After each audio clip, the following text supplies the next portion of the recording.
For those who believe that UFOs and alien encounters are real, there's still just so many questions that remain unanswered. Where's the proof? And why would they visit? For those that are skeptical, perhaps the following stories will change your mind. These are the 4 most credible alien UFO encounters.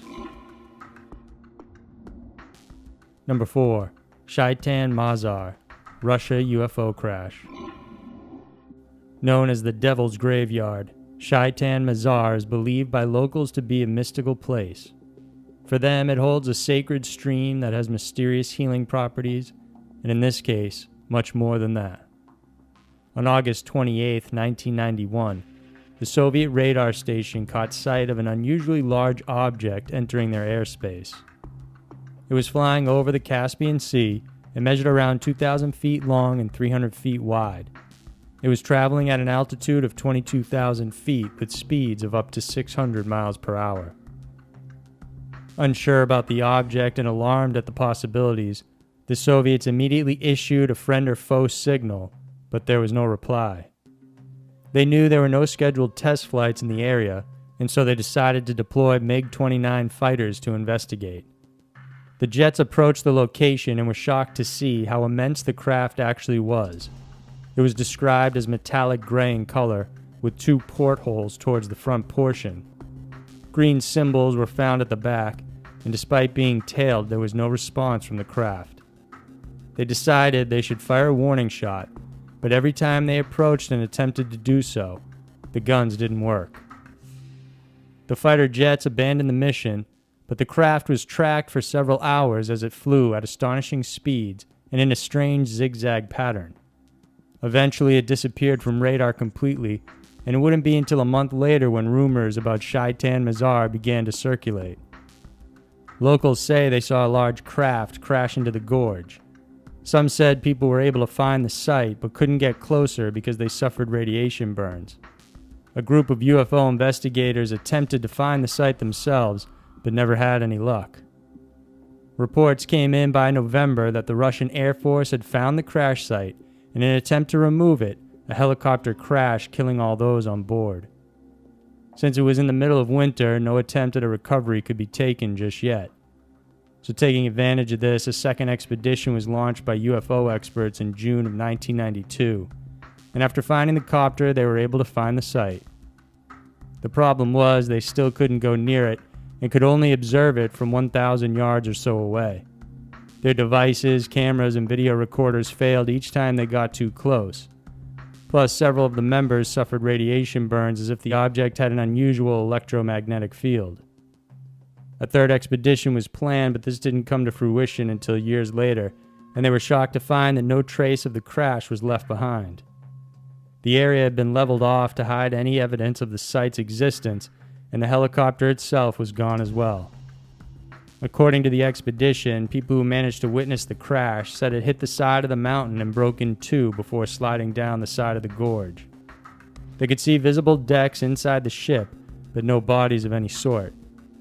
Even though no concrete physical evidence was obtained by the second expedition, the testimony of 4 pilots in seeing the object along with the radar evidence shows that something definitely did fall out of the sky at Shaitan Mazar. But where it is, what it is, or what happened to it remains a mystery. Number 3. The Valentich Incident. At 20 years old, Frederick Valentich wanted to be a pilot. He tried several times to apply for a commercial license but failed, but despite that, he never stopped trying. With 150 hours of flight time under his belt, as well as being authorized to fly at night, he decided to take a rented single-engine Cessna 182 on what would be a routine cargo trip from Moorabbin, Australia to King Island. He informed the ground crew and told them he was picking up friends, so he took 4 life vests with him. Shortly after sunset at 6:19 p.m., Valentich took off from the airport, and by 7:06 he contacted Melbourne Flight Services to report an unusual aircraft was tailing him at around 4,500 feet. He was told there was no traffic in the area, and when asked what kind it was, he couldn't affirm but mentioned there were 4 bright lights. He then realized the craft was moving at unusual speeds and seemed to be playing some sort of game as it flew over him several times. Soon after, he reported the object was orbiting above him and that he could tell it had a long shape and a shiny metal surface with green lights. When asked again about what type of craft it was, he answered, "It isn't an aircraft." Soon after that, the transmission was cut off by an unusual scraping sound. A search and rescue operation was mounted to find Frederick, but there were no signs of him or the craft. What's unusual is that several reports of a UFO with green lights were noted in the area days before and even after the plane's disappearance. To this day, no one knows for sure what happened to him. The area where he disappeared and reported the craft was near Cape Otway, Bass Strait, and King Island, which have all had their fair share of UFO sightings even before Frederick disappeared. Mysterious colored lights, unique cigar-shaped crafts, and bright beams of light have been spotted by holiday-goers, locals, and lighthouse keepers in the area for decades. Number 2. Rendlesham Forest. Known as Britain's Roswell, Rendlesham Forest sits just outside Suffolk, England. This place is no stranger to mysterious lights and UFOs, but nothing compares to what happened between December 26th and 28th in 1980. United States Air Force personnel occupied the Royal Air Force Woodbridge during the time, and at about 3 a.m. on the 26th, a security personnel reported seeing beams of light near the forest. Initially, they thought it might be a downed aircraft, so they sought a request to check it out. USAF personnel Ed Cobbensag, Jim Peniston, and John Burroughs drove to check it out, and once they had eyes on it, realized it wasn't a downed craft, but a bright glowing metallic object with colored lights around it. They tried to get closer, but it moved around the forest. When it passed by a nearby farm, one of the servicemen said the farm animals went into a frenzy. After following the lights as far as they could with their Jeep, they headed out on foot to track it down. Senior policeman Peniston said he could feel that the air was filled with electricity and that their radios didn't work. They walked a bit further when they came across a small clearing, and to their astonishment they found a triangular craft with pulsating colored lights hovering just a few feet above the forest floor. The men tried to grasp what they were actually seeing, and Peniston pulled out a notebook to write down all the details he could while they were fresh in his mind. While there were some variations as to what they saw, all three men noted the craft was around 9 by 6 feet and made out of a smooth, almost glass-like material. Strange symbols decorated its outside, and it was completely silent. The men watched it for several minutes when out of nowhere the craft soared up above the tree line and disappeared. The group was so stunned that even Peniston's words scribbled in his notebook said, "Liftoff, 2:45. No sound, no air disturbance. Takeoff. Unknown speed, impossible." After they returned to base, they reported a sanitized version of the events to their commanding officer. A report dated January 2nd, 1981, concludes the men did experience something out of the realm of explanation. 2 nights later, the lights were back. A strange ball of orange and red light was seen descending near the forest area. The person on duty reported it, and soon it reached the base commander's office. Colonel Halt was annoyed this UFO business was distracting his men and decided to find the source once and for all. So Halt, together with a search party, went into Rendlesham Forest themselves. He took a handheld dictaphone with him so he could record what he was seeing. On the tape, Halt can be heard describing the lights, saying, "It's back again. It's coming this way. There's no doubt about it. This is weird." Halt was worried because the object was firing beams of light on the ground. He was also informed that RAF Bentwaters was reporting a similar incident with beams being fired on the ground. After several hours, the lights broke up and disappeared. All witnesses were questioned, and most of them were told to keep the matter quiet. Since it was a joint jurisdiction, it was unclear who should be handling the case.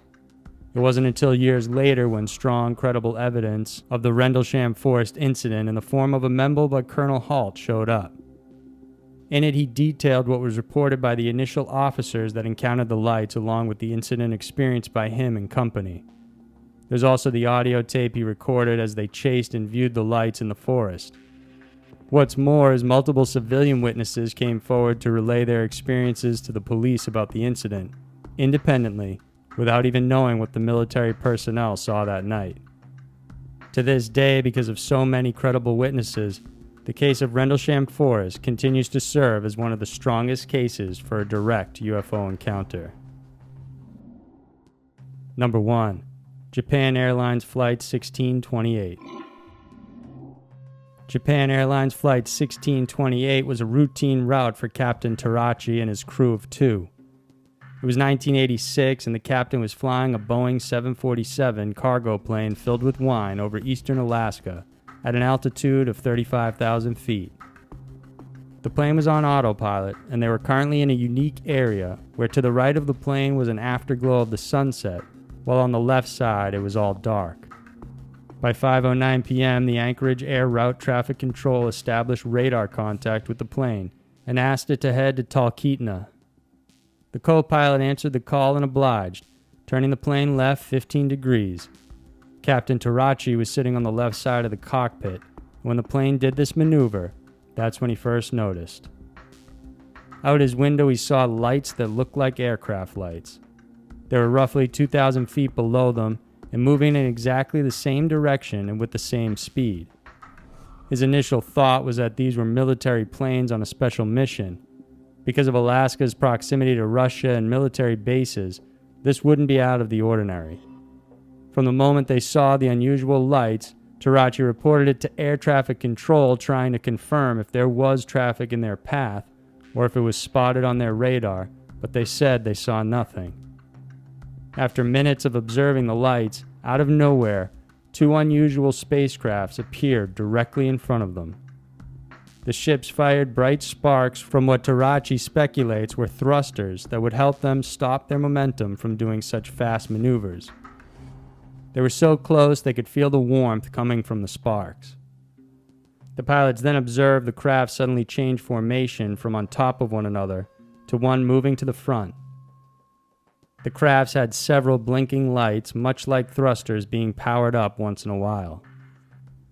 Then they noticed the 2 smaller crafts darted away from the plane and straight into a flat, pale white light.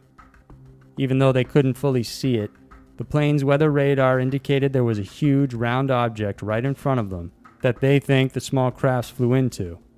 The radar indicated it was green, meaning it was a weaker target, whereas a red would indicate another solid craft. While air traffic control could not pick anything up on their radar, it was noted that there was a surge primary return at around 10 o'clock from an object flying at the same altitude, but about 8 miles away. A primary return means a craft has been sighted with no transponder. Every commercial plane carries a transponder and it sends out signals carrying information that helps identify the craft. Anything without a transponder would echo a primary return, seeing it's a radio-reflective craft, but with no transponder embedded. As they were approaching Fairbanks, the lights from the city began to illuminate the unusual object, and the captain could make a faint outline of a gigantic ship on his port side. By his account, this thing was as big as an aircraft carrier. Fearful at the size of the object and the unusual circumstances they were in, he asked to change course to avoid it and performed several evasive maneuvers, including a 360 to do so. What makes this incident so credible is that the whole thing was recorded on audio. Captain Tarachi has an impressive record and was a former Japanese fighter pilot. He had 29 years of flight experience under his belt prior to this incident, and his co-pilots were equally credible. Moreover, military radar actually confirmed there was something flying with the Japanese airline that day. Records would be available to the public, but the CIA confiscated the radar data, audio, and any other pieces of evidence. So those were the 4 most credible alien UFO encounters. Alien UFO encounters are so fascinating for many reasons. If the day comes when there is definitive proof that they are in fact real, then it will force every single person on the planet to rethink not just the systems we've set in place as a society, but also the very nature of our entire existence. If you liked this video, then please remember to subscribe to our channel, and each week we'll bring you a new Scary Mysteries video to enjoy. Thanks for watching, and we'll see you next week.